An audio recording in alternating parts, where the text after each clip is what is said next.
ang tawhid. Tayo, alhamdulillah. Alhamdulillah, papasok tayo ngayon sa Hajj. At gusto nyo ng tanong? Ito yung tanong. Unang tanong. Pangalawang tanong pala.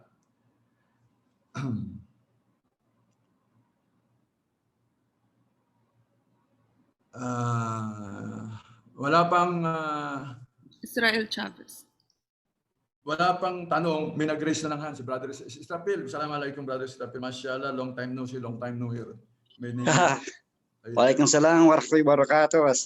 Long Dubai? time din at alhamdulillah narinig ko boses mo at medyo may naiiyak-iyak pa ako ngayon. By the way, brothers and sisters, ang ating followers ngayon, meron tayo sa UAE. Si Israpil, I am sure, I think he is in UAE. Meron tayo sa Dubai, meron tayo sa Pilipinas, at meron tayo sa lahat ng karamihan dito sa Saudi Arabia. Alhamdulillah. May Allah subhanahu wa ta'ala bless us on this. Ang unang tanong, when is Hajj? Kailan ang Hajj? Sino gusto sumagot? Kailan ang Hajj? Hindi, nagsalam lang sa akin yan. May nag-raise na ng hand trip. Please get their answers. Unang tanong, sisters, brothers, when is Hajj? Sige, sinong gusto sumagot?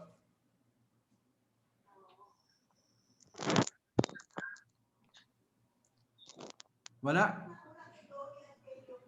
Sa month po ng ano? Kailan? Sa month po ng Dhul-Hijjah. Sa month daw ng Dhul-Hijjah. Sino yung sumagot? Donnie okay. po, Donnie. Anyway, I will consider it correct.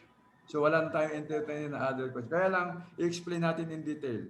Ang Hajj is the month of Dhul-Hijjah. Okay. Pakikita mo natin yung buwan. Muharram, Safar, Rabi al-Awal, Rabi al-Thani, Jumada al-Awal, Jumada al-Thani, Rabja, Syaban, Ramadan, Shawwal, Kulqada, Dhul-Qa'dah, Dhul-Hijjah. Brothers and sisters, doon sa mga hindi nakakaalam, ang Arabic, meron din siyang mga buwan. Okay? And sa mga bagong-bagong Muslim, Ramadan is a month, one of the month of Arabic months. Okay? Kasi akala nyo, okasyon lang yung Ramadan. No, Ramadan is one of the months of the 12 months of Arabic calendar. At apat dyan is holy. Okay. So nandiyan niya, ang first month niya, Muharram, Safar, Rabi al-Awwal, and all of them, sa bawat buwan na yan, it is measured by 29 or 30 nights, 30 days. Kaya saktong-sakto yan. Kaya makikita nyo, this is another sign of Allah subhanahu wa ta'ala sa ating mga Muslim, that Islam is the true religion, and Allah is the creator of everything, and Prophet Muhammad is the messenger of Allah subhanahu wa ta'ala. Kasi dyan sa buwan, ng mga buwan na yan, there is a sign from Allah subhanahu wa ta'ala. Anong sign? Kasi ang buwan ng Arabic is measured by lunar sa buwan. It's either 29 or 30. Wala dyan 28, 29, 30 o 31. Nakamukha ng English calendar. Kapag pinanganak ka ng February 28, sabi doon medyo may kakulangan, ganyan. Hindi pare-parehas. Pero diyan sa Arabic calendar, ang sign diyan, kapag nakakita ka ng bagong umuusbong na buwan, ibig sabihin niya, nag-uumpisa pa lang yung buwan ng Arabic, yung calendar.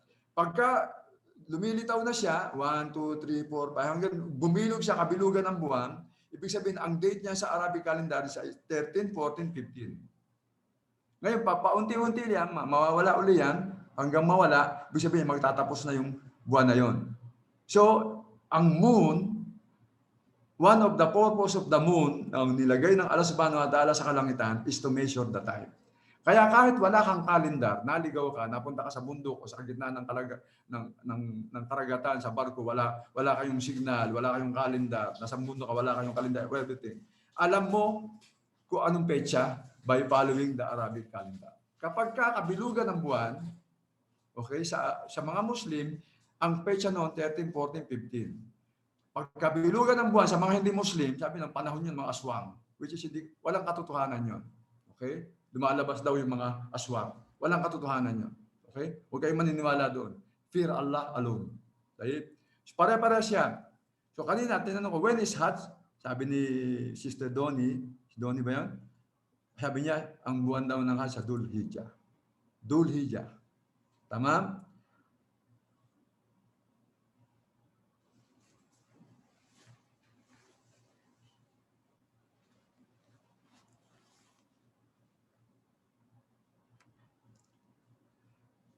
And please excuse me for a few seconds, okay? Basahin nyo lang yung screen kasi magbibigay ako ng test pagkatapos niyan.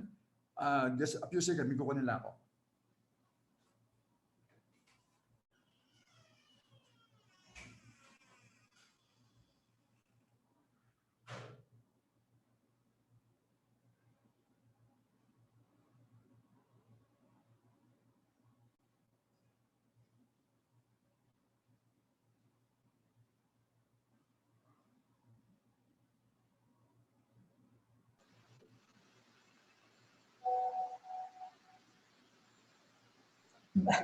Basahin niyo mabuti, baka mamaya magtanong dyan.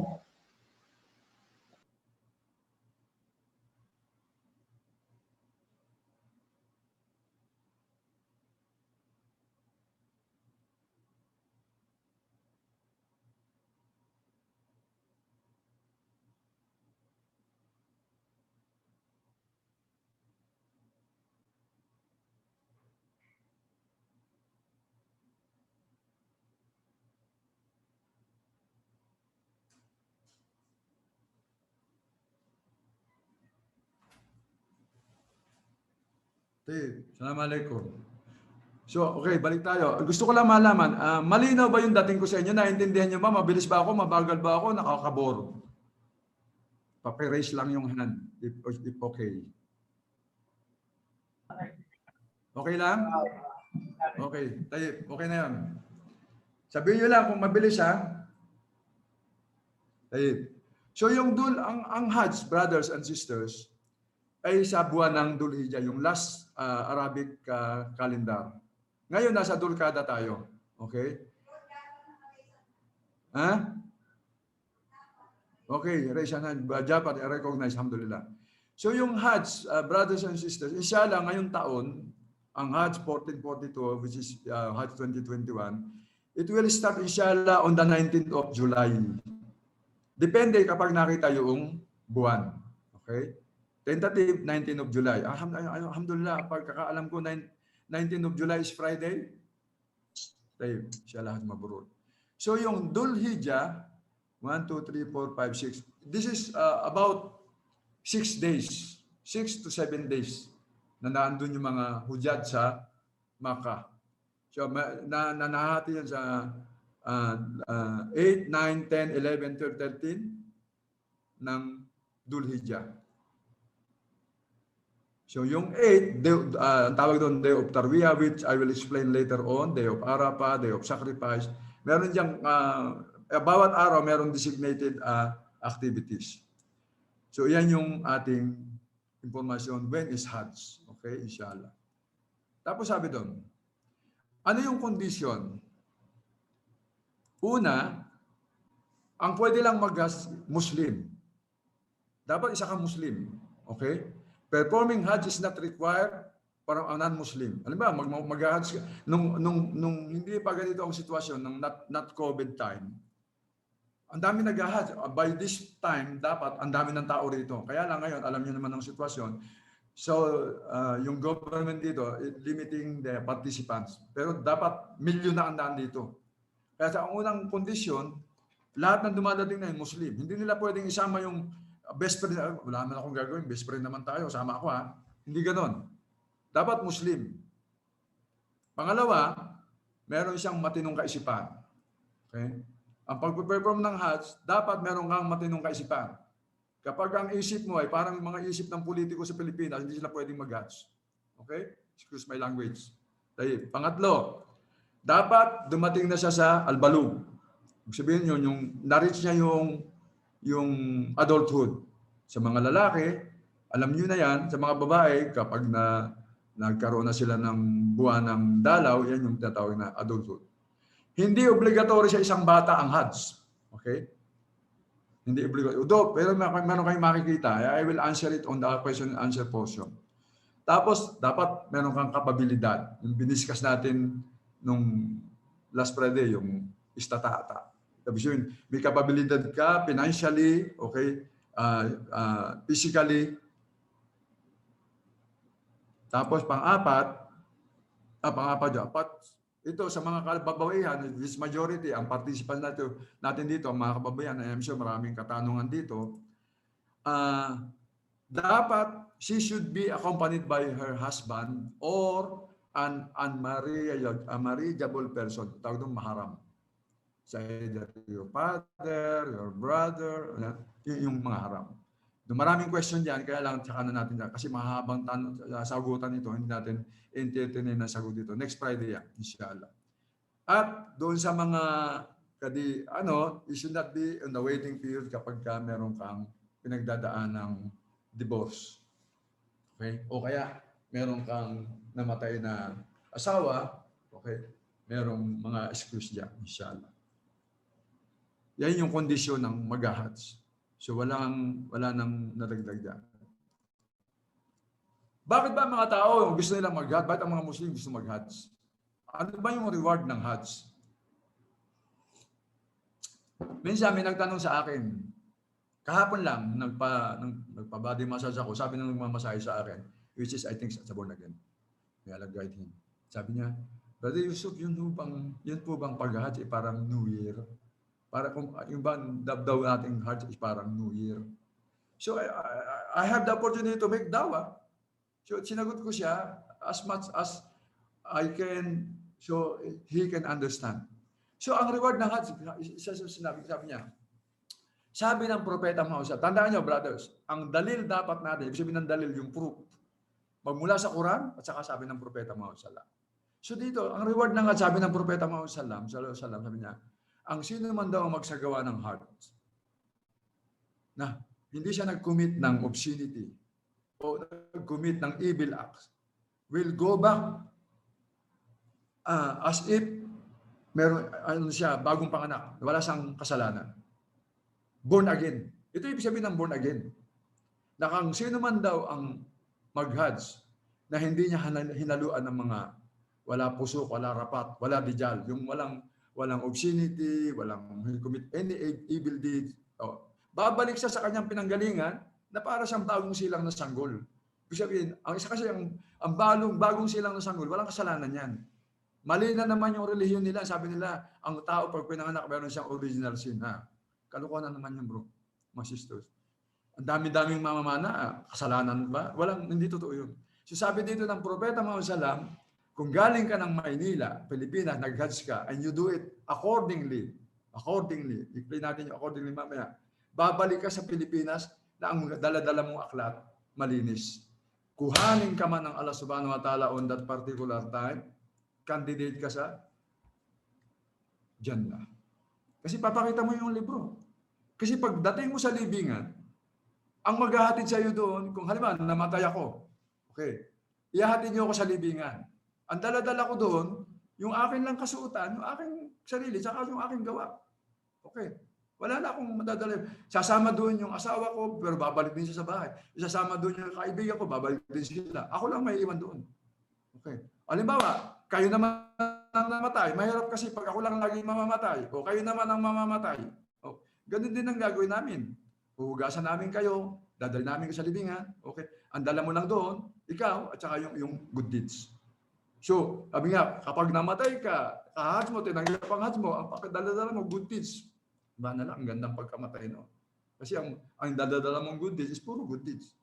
Tapos sabi doon, sa sumunod na riwaya, sabi niya, narrated by Abu Hurairah. Nadinig, sabi niya, narrate nung mismo nakadinig kay Propeta Muhammad sallam. Authentic. Kasi mismo nadinig niya kay Propeta Muhammad sallam. Sabi niya, nadinig ko sa messenger ng Allah subhanahu wa ta'ala.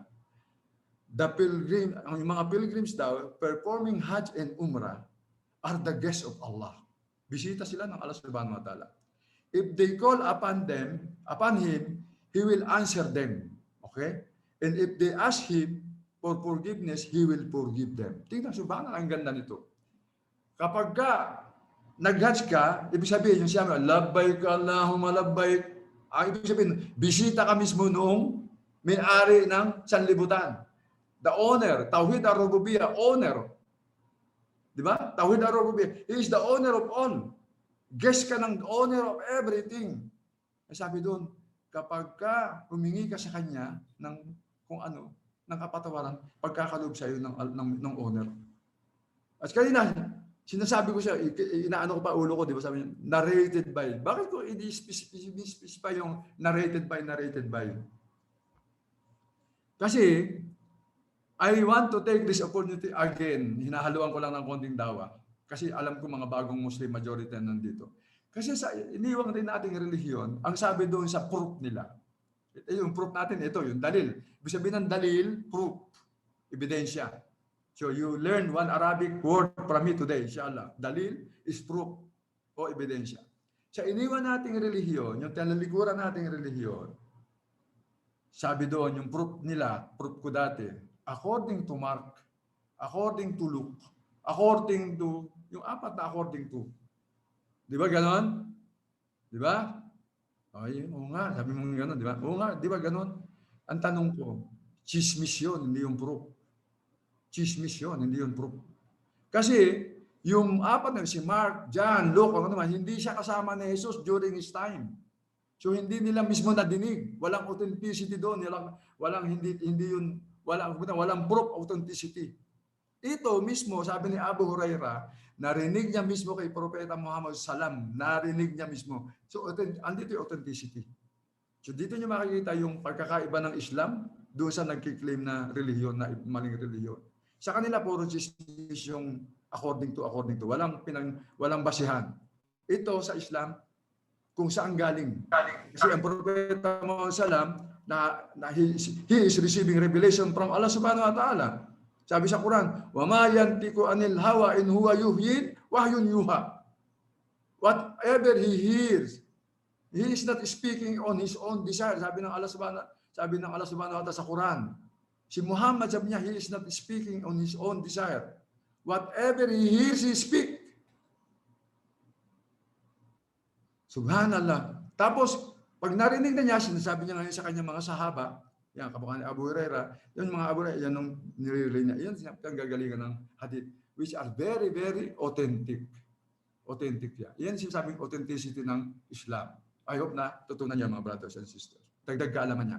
Ay, sasabi pa doon, sabi ng Propeta Muhammad Sallam, ang umrah is a means of expiation of sins committed between the necks. Sabi doon, tapusin muna natin.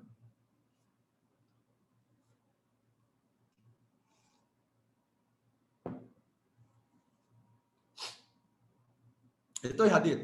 At nakarecord niya sa bumabagsak ngayon. Yan yung record niya. Hadith number, ganyan, book of hadith, ganyan. Sabi doon, ang umrah daw, expiation ng sins in between. Okay?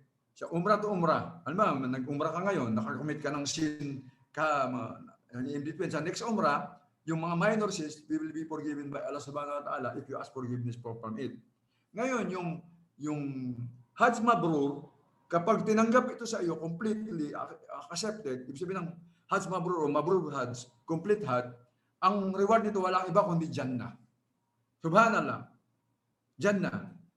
Kaya nga, napansin nyo, ang mga taong galing sa ibang bansa, hindi napansin, bagay, mga bagong Muslim kayo, sa mga dati ng Muslim, at isi-share ko sa inyo. Kasi ngayon hindi nyo nakikita kasi because of the present situation. Karamihan dumadating dating dito ng haji ngayon, noon, matatanda na. Bakit matatanda na?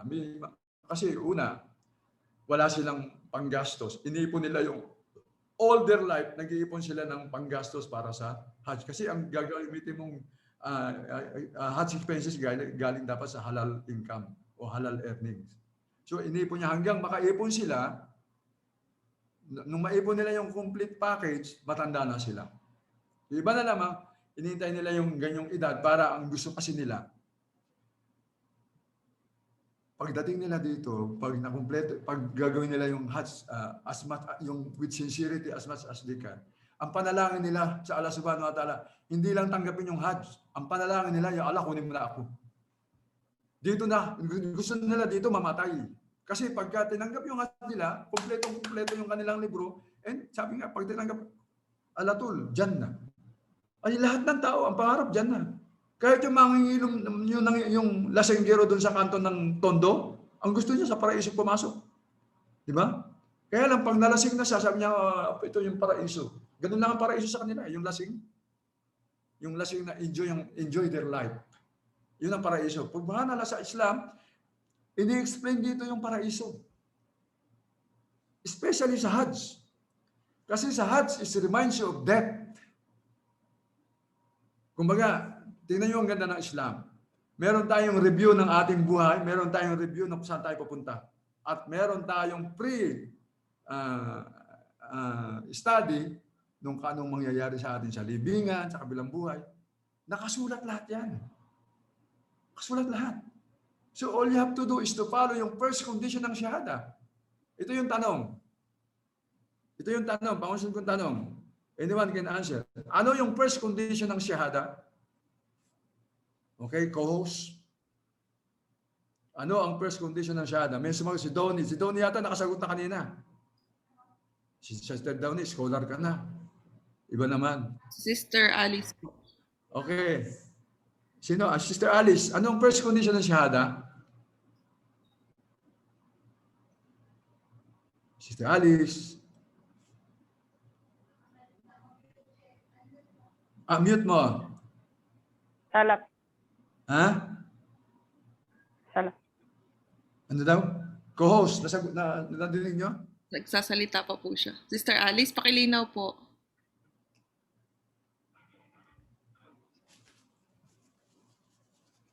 Wala. Mahina ata yung connection niya. Si Sister Jamila Blanco. Okay, Sister Jamila Blanco.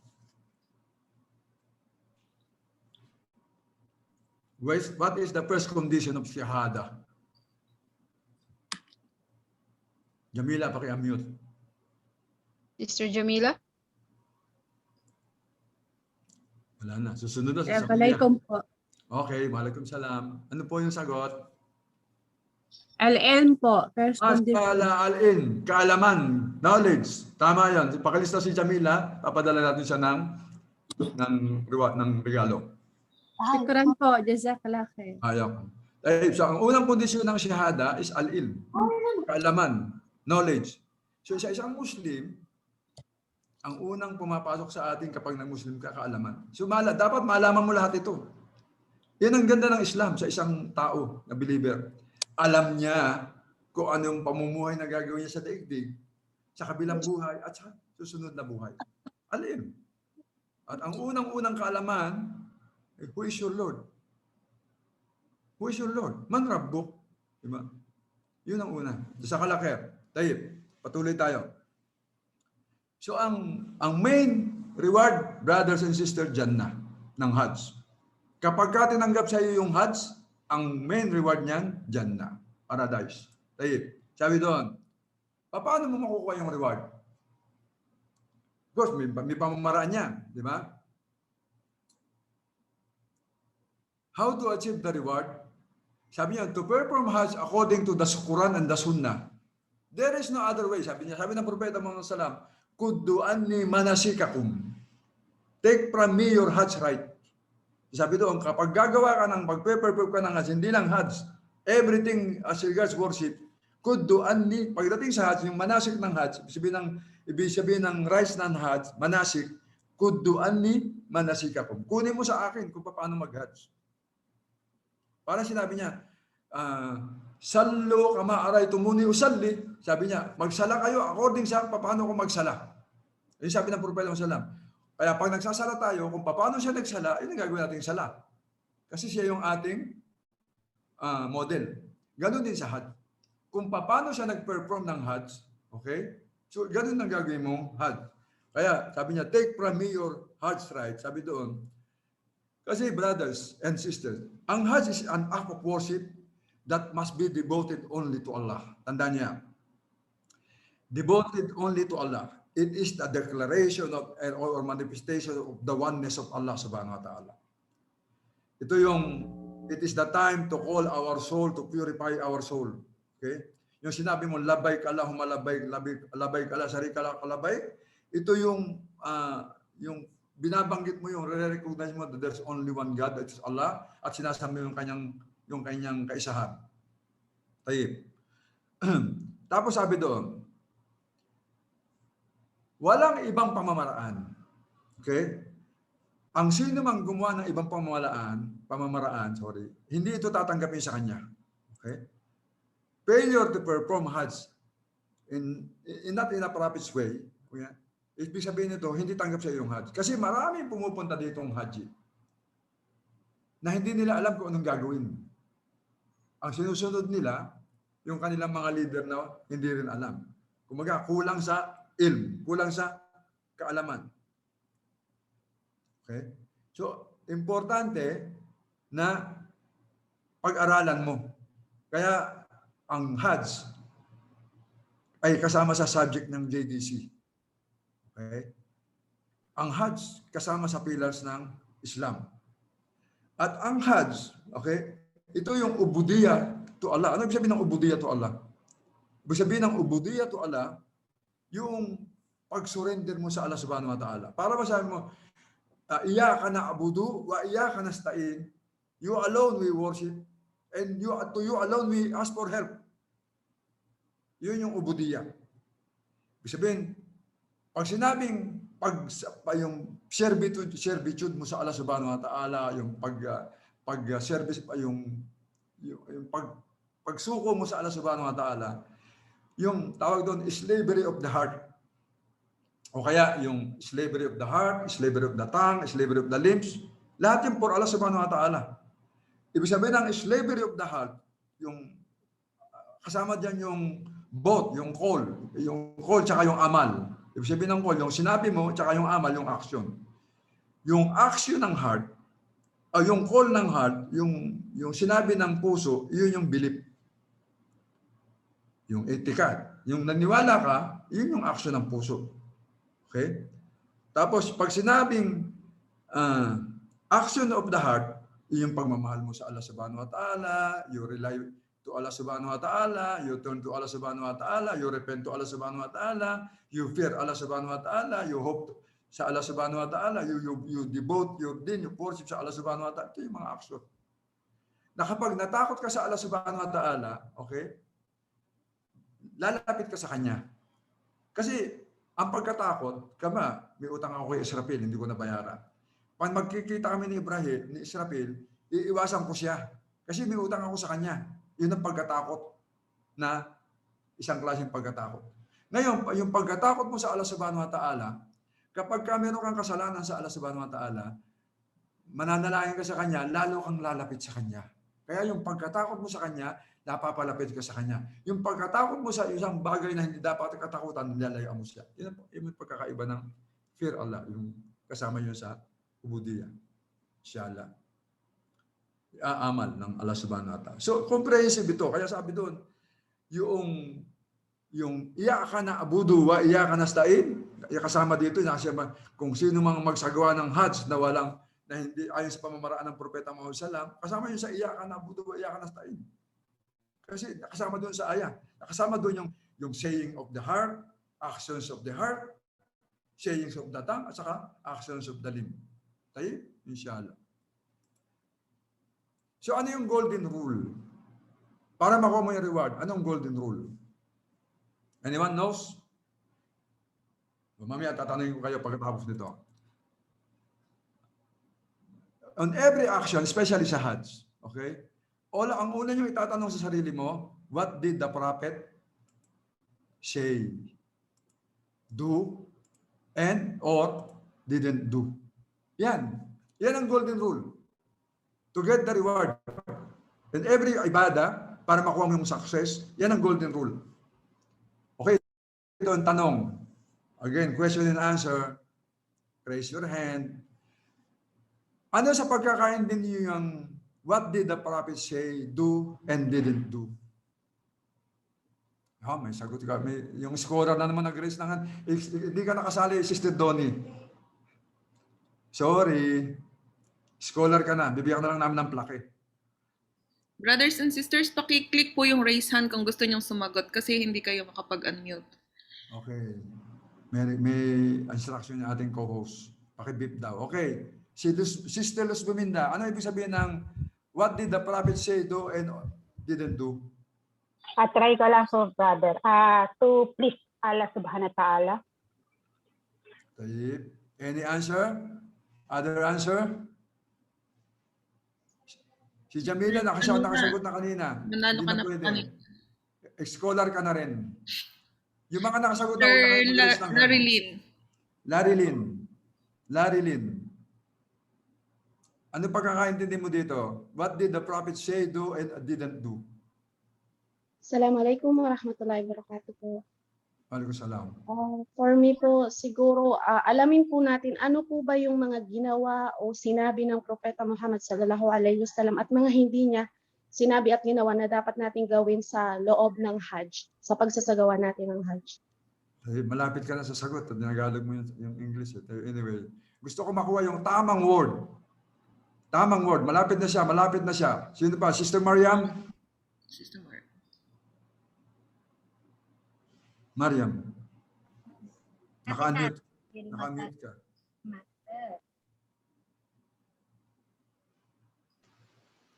Kung balikan niyo yung shahada, makukuha niyo yan.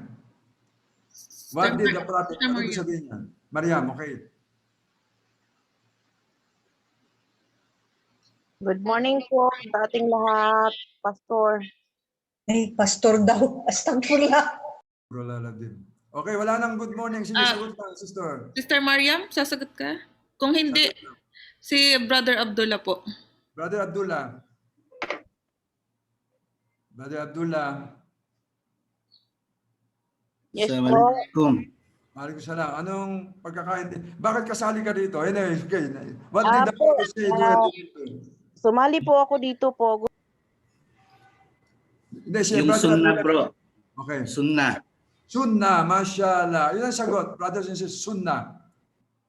Ang ibig sabihin niyan, what did the prophet say, do or didn't do? Sunnah. Okay? Ang kahulugan ng sunnah, mga brothers, sa wika sa Sharia, ito ay landas. Okay? Pamamaraan o pag-uugali.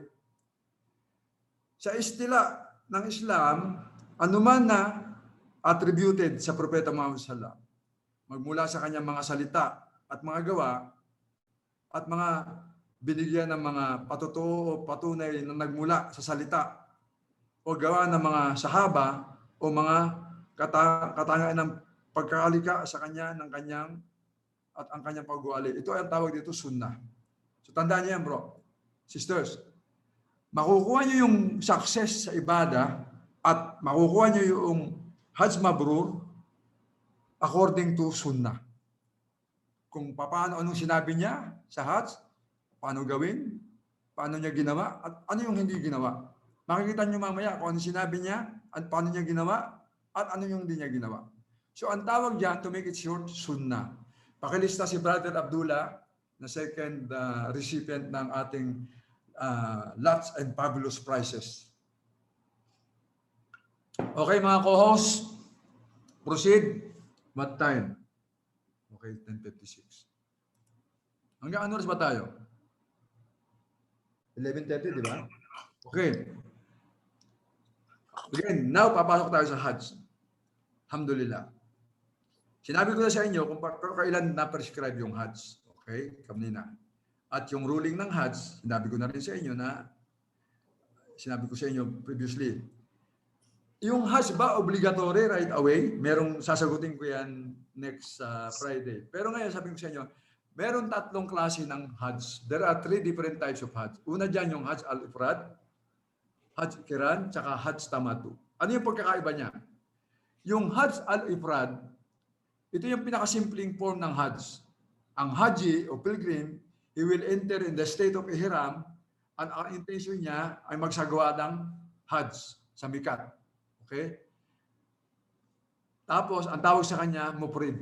Iyan yung pinakasimple. Ang gagawin lang niya, Hajj. Ang tawag diyan, Hajj al-Ifrad. Pangalawa, Hajj al-Qiran. Ibig sabihin ng Qiran, ito yung Hajj na ang isang Haji, gagawa siya ng Hajj at Umrah combined. Yung kanina, Hajj lang. Yung Ifrad.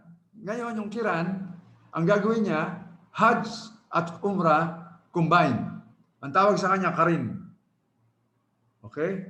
Understood? Pangatlo, Hajj Tamattu. Ito yung Hajj na kung saan recommended ito ng Propeta Muhammad sallallahu alaihi wasallam. Hindi niya ito ginawa, pero itong recommend niya. Ang tawag sa kanya, ang tawag dito mutamattir. Kasi dito ang haji, una gagawin niya umrah.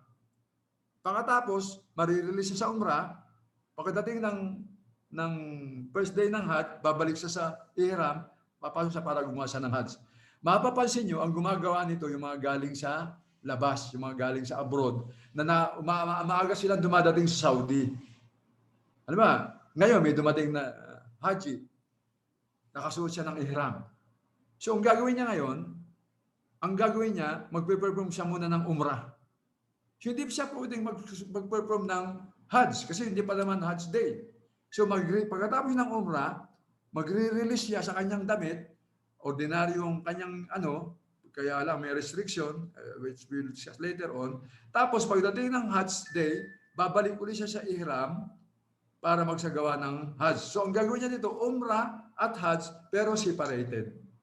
Kanina, umrah, Hajj combined. Yung una, Hajj lang. So, yan yung tatlong klaseng Hajj. Nakuha nyo? Okay, tanong. Another question. Ano yung tatlong klaseng Hajj?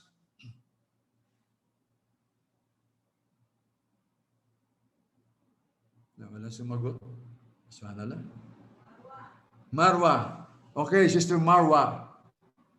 Ano yung tatlong klaseng Hajj?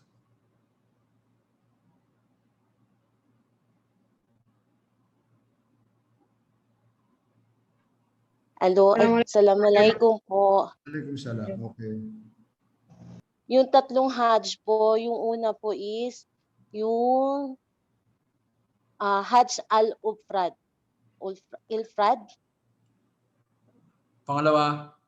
Yung Hajj ul-Kiran. Tapos yung pangatlo po is Hajj ul-Tamatu.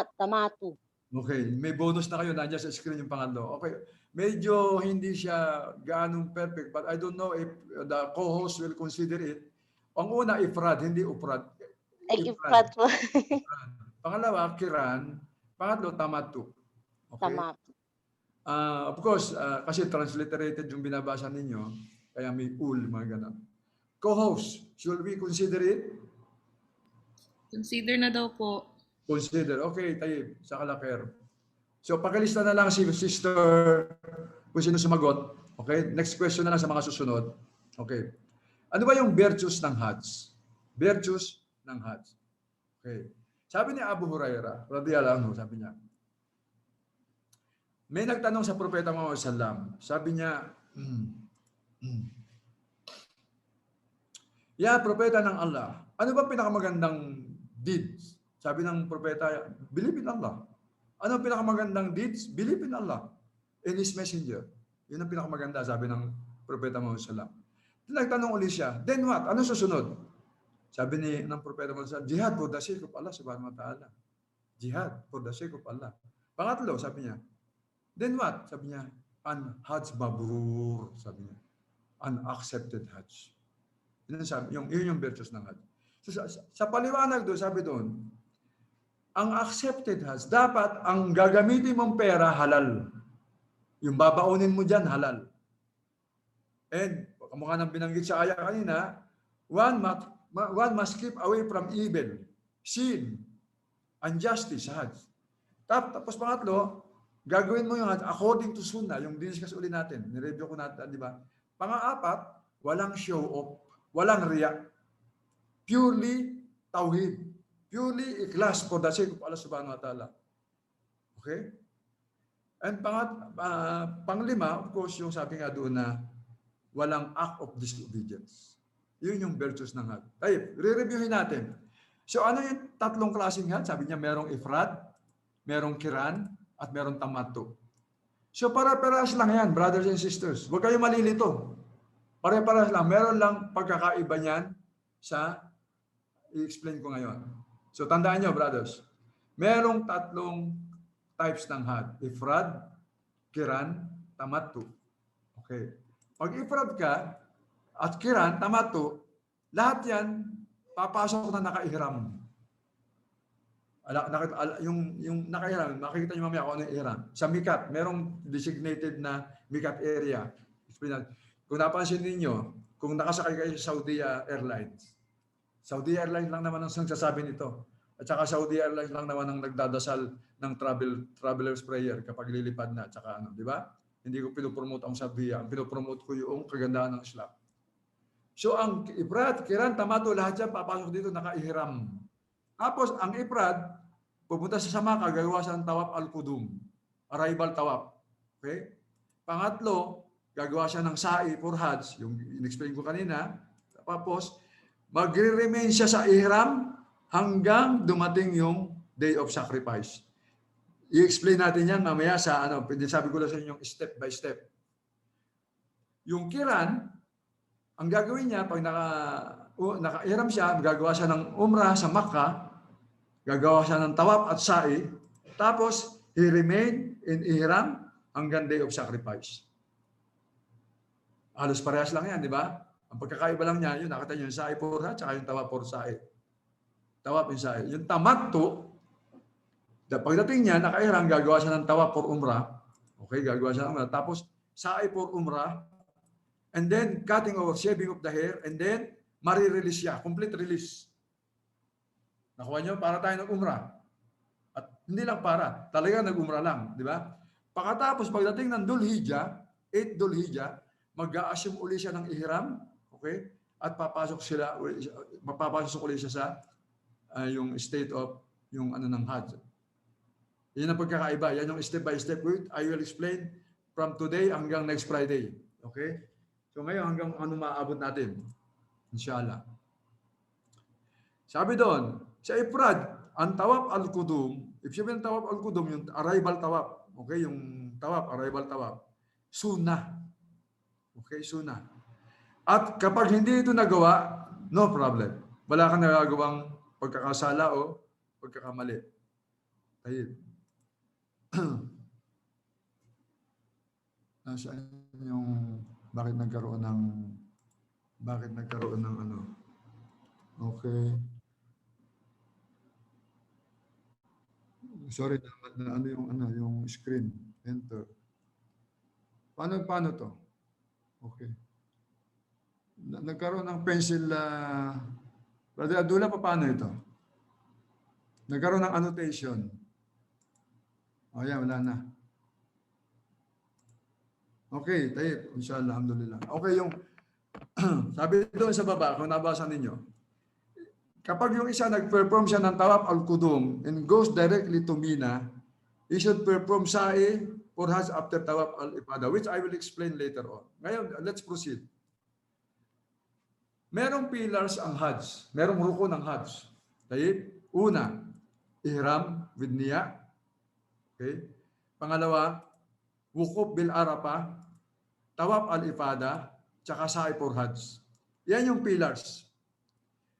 Brother, sa sala, pag pillars na miss nyo, anong nangyayari sa sala? Di ba nagiging invalid? Anything na may rukun, kapag ka na-miss nyo yung rukun, okay, nagiging invalid ang yung inyong ibadah. Tayyib, inshallah. Sa Hajj, meron din siyang rukun. Ang rukun niya, ayan, yung ihram, wukuf bil Arafah, standing Arafah, Tawaf al-Ifadah, tsaka sa'i for Hajj. Kapag ka meron kang na-miss, if one neglects a pillar, his Hajj is incomplete. Tandaan niyo yan, bro. Sisters, yung 4 na haligi na yan, kapag na-miss niyo yan sa Hajj, ang Hajj niyo incomplete. Okay. Meron naman tinatawag na wajib, obligatory. Una, assuming ihram from Mikat. Wukuf bil Arafah. Pangatlo, staying in Musdalifah. Staying in Mina. Stoning the pillars. Shaving, cutting the hair. Performing farewell tawaf. Kapag ka mayroon kang na-neglect sa wajib, okay, kailangan mag-compensate ka ng pidya. Ang tawag ng pidya, yung magkakatay ka. Babayaran mo siya. Merong ransom. And by the way, pag tinignan nyo yung assuming ihram, wukuf bil Arafah, staying in Musdalifah, ano napansin nyo dyan? Napansin nyo, bro, sisters, para kayong traveler, di ba? And which it's true, para kayong traveler dyan. Kasi yung Hajj, you are traveling. in some particular places. So pumapasok na tayo ngayon sa Hajj. Ay alam ko mabilis, kaya lang binibilisan ko talaga. Kapag medyo hindi nyo naintindihan, paki-ano nyo lang para maano natin next time. Okay. Sabi doon, ito yung step by step. Put on hiram, uttering the talbiya, entering the haram, performing the umrah, going to Mina, standing in Arafah, going to Musdalifah, stoning the pillars, performing the sacrifice, removing the ihram, making the tawaf, making the sa'i, returning to Mina, and then tapos na departure. Nakita niyo yung lugar, ang dami, di ba? So kaya dito, kailangan ng physically fit. Di ba sa kondisyon, dalawa? Physically fit. Kasi tingnan mo, dapat pupuntahan mo, ang dami. And financially fit, kaya kailangan mo yung mga gagastusin sa mga lugar na yan. Kaya yan ang explanation ng mga kondisyon. Nakita niyo step by step? Sa lista pa lang, mapapagod ka na. Pero pag you are doing it na, hindi ka na mapapagod because you are doing the ibadah to Allah subhanahu wa ta'ala. So yung first step, ihram. Ano yung ihram? Dalawang klase ihram. Una, yan, nakita niyo sa mga kalalakihan, ihram.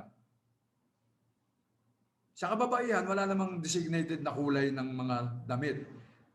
Contrary doon sa makikita nyo sa, kung nakapanood na kayo ng video ng Hajj of before, makita nyo galing sa Indonesia, kulay dilaw, galing sa ganyan, Malaysia, kulay pula, kung wala naman, iba-iba yung, magkakakulay yung tali ng ulo, magkakulay yung tali ng bag, magkakulay yung may bandana sila, okay?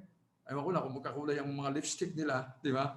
Walang particular na kulay. Anything you can wear sa babae for as long as it's a casual. At walang ano. Pero sa sa lalaki, iyan ang ihram. Ihram clothing. Which reminds you of death. Di ba? O nakakita kayo yung ganyan tela. Anong reminds sa inyo? Shower room? No. It reminds you of death. Kasi ang tao na Muslim, mapalalaki siya o mapababae, kapag katapos yun at ating paliguan siya, pag namatay, naghiwalay ng kaluluwa niya sa kanyang katawan, ang susunod na damit mo, hindi na branded, hindi na yung mga nakikita niyo mga branded wear. Yan o, yung nakita niyo sa screen. Dalawang telang puti. So it reminds you of death. So ang ganda, di ba? Sa Hajj, it reminds you of death. Sa isang Muslim, sabi doon ng hadith, ang matalinong Muslim, ang smart na Muslim, he always prepare for his akhirah. Kaya, kapag nakakita ka ng kaibigan mong Muslim na nakaihiram, he is a good friend. He is a good sadiq. Because he or she reminds you of Allah. Diba? I explained kanina. Yan o, ang ganda. Ang ganda ng damit. Clothing. Pangalawang yung intention. Yung intention ba yun? Na sinasabi mo, halimbawa, gagawa ka ng umrah, labaik Allahumma umrah. Ibig sabihin, o Allah ahira am, performing umrah. Itong binabanggit ng mga gagawa ng tamato sa ifrad, di ba? Tamato. Labaik Allahumma hajjan, yung gumagawa ng ifrad, yung hajj lang gagawa nila. O yung labaik Allahumma umratan wa hajjan, yung gumagawa ng tamato. Yan yung intention. Okay? At by the way, ito lamang ang mga intention na binabanggit vocally. Ang intention by the heart. But ito, you have to mention it vocally, inshallah. Reciting the talbiyah. Masyaallah, alhamdulillah. Reciting the talbiyah. Ano ba yung talbiyah? Okay?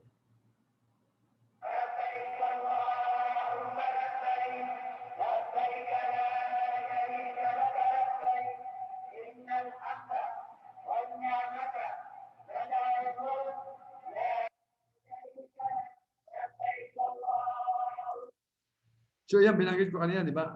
Pagkatapos pag nakaihiram na kayo, ang next nyo, yung team song ng mga Muslim. May team song ang Muslim, alhamdulillah. Hindi yung pagsakay mo ng kotse, ang bungang mubuksan, tug-tug-jak, tug-tug-jak. Hindi ganoon. Dapat ang lalabas sa iyo, yung tunog pa rin ng pagsamba sa Allah subhanahu wa ta'ala at lalabay ka, Allahumma labayk. Labayk ala sharika lak labayk. Innal hamda wa ni'mata laka wal mulk la sharika lak. Yan ang sinabi ni Prophet Ibrahim, di ba? It reminds you of Prophet Ibrahim. Labayk ala ya Allah. It means, you responded to your Lord. Sumagot ka dun sa imbitasyon ng iyong Panginoon. And you insist na hindi ka na, you distance yourself sa paggawa ng kasalanan. And you give it up. Yan ang sinasabi sa labay ka Allah. Okay? Yan lang ang madidinig mo. Kaya sa buong kalupaan, sa Mina, yan, makikita niyo yung Mina, sa first day ng, makikita niyo sa, sorry, napabilis ako ng pindot. I'm sorry. Yan sa Mina, yan ang lugar ng Hajj. Okay? Ang madidinig niyo puro talbiya. Lahat yan. Makikita niyo dito kung anong nasyon ang naan dito, anong nasyon na. Nakita niyo yun? Ayun, nasusundan niyo ang aking cursor. Nandun yung haram. Andun, no? Ayun yung tore, di ba? Ayun, no? Andun yung haram. Kung yung tent mo nandito, yan, no? Lalakarin mo yan everyday. Papunta roon, papunta to, papunta. Everyday yan, lalakarin mo yan. Pagka stoning of Arafah, Jamarat. Karamihan ng mga Asian nandito, yan, no? Nandun lang. Kaya sabi nga, you should be physically fit. Pabalik tayo sa slides, ha? Pinakita ko lang sa inyo yung ihram. So, yung first, going to Mina. Pagka natapos mo yung, ang isang Haji, pagkatapos niya ng Umrah, on the first day of Hajj, which is 8 of Dhul Hijjah, ang pupuntahan lamang ng mga Hajjaj, Mina. Yung pinakita ko sa kanina, Mina. So, ang Propeta Muhammad sallam, okay, day 1, 8 of Dhul Hijjah, ang ginawa ng Propeta Muhammad sallam, sabi niya, sumakay siya sa kanyang kamelyo, papunta sa Mina, okay? Pagdating niya sa Mina, ginawa niya doon yung 5 obligatoryong sala. Kaya lang, ang pagkakagawa niya, shorten and he did not join them. My question is, bakit shorten? Question, bakit shorten? Anyone who can answer? Sister Excelsi. Sister Excelsi. Masyal ang pangalan, ganda naman, Excelsi. Bakit shorten, sister? Kasi po, pilgrimage po. Sabay. Pilgrimage. You define medyo define mo para makuha mo yung sakto word. Kasi po, nagpipilgrim nga po siya. Hindi siya saktong sagot. Anyone? Next si Sister Alice. Sister Alice, okay. Why short? Traveler po kasi siya. Mashallah, correct. Traveler. Di ba tinuro sa inyo sa sabi ng sala? Ang sala can be shortened if you are traveling. Shorten and combine. Pero dito, ang tamang sagot, pakilista si Sister Alice, tama ang sagot niya, shorten. So dito, brother, balik tayo sa ating curriculum. Kapag traveler, pwede yung shorten. Ibig sabihin ng shorten, yung 4 na raka magiging 2. Halimbawa, ng duhur, magiging 2. Okay? So yung shorten niya, sabi doon, papunta siya, pagdating niya sa Mina, okay? Inabot siya doon ng duhur. Ang ginawa niyang sala, at the time of duhur, 2 raka. At the time of Asr, 2 raka. At the time of Maghrib, 3 raka. Kasi hindi man nasusorte ng Maghrib. At the time of Isya, 2 raka. At yung Fajr, 2 raka. Yun yung sunnah na ginawa ng Propeta Muhammad sa pagdating niya sa Mina. Any question? O clear? Clear. Alhamdulillah. Nasusundan nyo? Ito ngayon yung, kung mag-uumra ka, mag-hajj ka, ito yung gagawin mo. According, isa yan sa golden rule to get the reward. Yan ang unang-unang gagawin. And, dagdag dyan, walang sunnah. Walang sunnah. Sa traveler, dito, wala siyang ginawang sunnah before and after. Ang hindi lang niya iniiwan, yung sunnah sa before Fajr. Di ba? Saka yung Witr yata yun. So maliwanag yan. Meron kayong natutunan dyan na traveler can shorten the prayer. Ito yung ginawa ng Propeta Muhammad. Tapos sabi doon, yan yung Mina. Makikita nyo, yan yung Mina. Nakita nyo yung lugar, galing ka sa Makkah, okay, ito yung Makkah, galing ka sa Jeddah, punta ka ng Makkah to perform Umrah, pagkatapos pupunta ka doon sa Mina, yun yung tent na nakita nyo kanya, yun yung Mina, and then pupunta ka sa Arafah, tapos babalik ka ulit sa Mina, babalik ka ulit sa Makkah, babalik ka ulit sa yung tent. Nakita nyo yung traveling, at nakita nyo yung tao, ayun yung tao. Hindi yan tao, tao talaga yan. Nakita nyo yung lugar, oh. Ayan. Millions of haji. Iba-ibang lahi yan. Iyan yung inyong tutulugan. Iyan yung loob ng tent. Ayan, oh. Andyan yung bag ninyo, iyan yung tutulugan nyo. Ayan, yan. Magkakatabi kayo dyan. For 6 days, magkakatabi kayo dyan. Yan. Yan yung mga babae, dyan yung mga lalaki magkakahiwalay. At pare-parehas yan yung tent. Ayan, oh. Kaya pag naligaw ka dyan, mahirap makita. Kasi pare-parehas yan at lahat yan nakasuot ng ihram. Nakita niyo yan? Yan ang isa sa unang ganda ng Hajj. Ang tinuturo niyan, brotherhood and sisterhood. And all of them are believers of Allah subhanahu wa ta'ala. Okay? Inshallah. Ngayon, alhamdulillah. And this is hindi tayo matatapos dito, bigyan ko lang kayo ng introduction dito. Yung second day, ito yung tatawag na Day of Arafah. Ito yung pinakamaganda at pinaka-holy na part.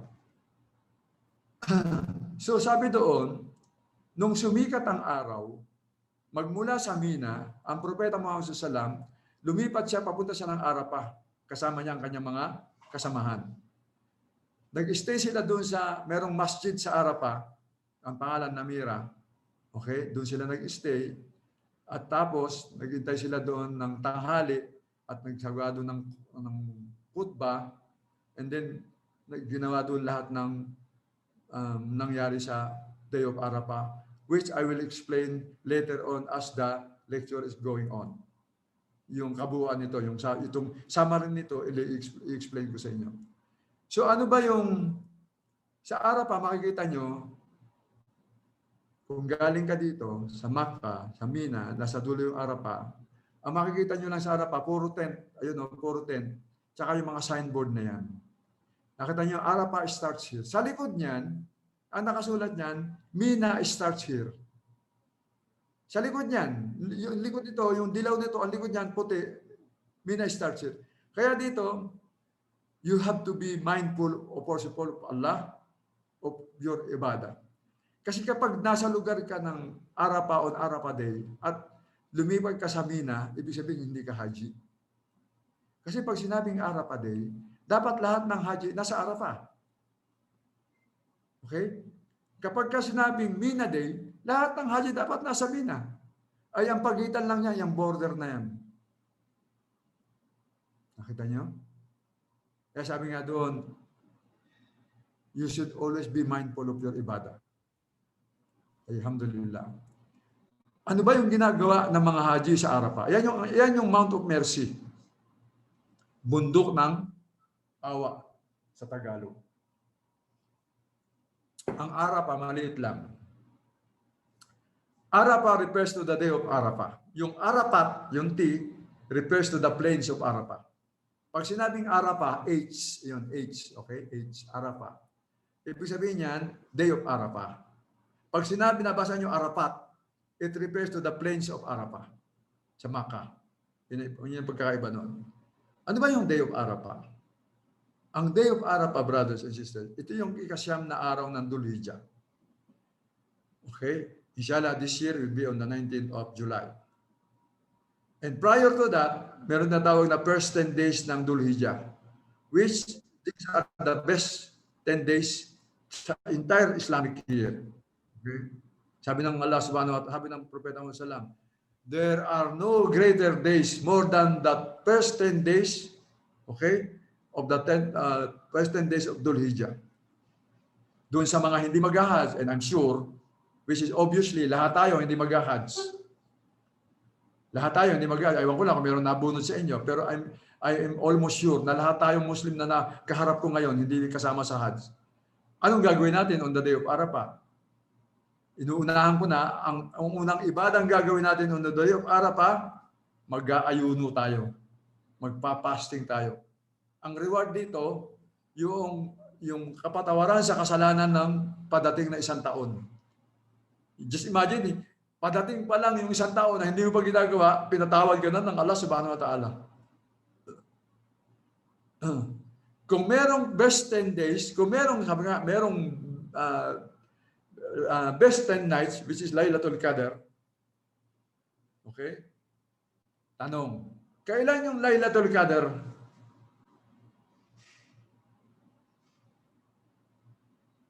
Yes, Mikael. Brother Mikael. Brother Mikael. Kailan yung Laylatul Qadr? Ito po yung remaining 10 days ng Ramadan bago matapos ng Ramadan. Remaining 10 days? Opo, yung All-in days. Medyo Tinatawag tama nila. siya na medyo mali. Mali po. Hindi, tama siya medyo mali. Pero I will consider it. I just correct it. Remaining 10 nights. Okay? Opo, 10 nights, sorry. Nights of Laylatul Qadr. Laylatul Qadr. Nights of Al-Qadr. So, pakilista si Only Brother 10 Michael, one of the recipients of yung regalo, yung prize. Tayo sa Kalaker. Next time uli. Yung Mashallah. Okay. Sabi nga, kung merong greatest nights, which are the Laylatul Qadr, meron tinatawag na greatest days, which are yung first 10 days of Dhul Hijjah. So, inuunahan ko na, mag-aayuno tayong lahat doon sa walang excuse on the first, on the 9th of Dhul Hijjah. I'm sure, I guess it will fall on Friday, alhamdulillah. 19th of July, isn't it? Inshallah. Inshallah. Okay. So, meron na lang tayong natitirang 5 minutes. So, dito ko ititigil ngayon yung ating lecture para pumasok tayo next Friday, yung talagang pinaka-penultimate discussion ng Hajj.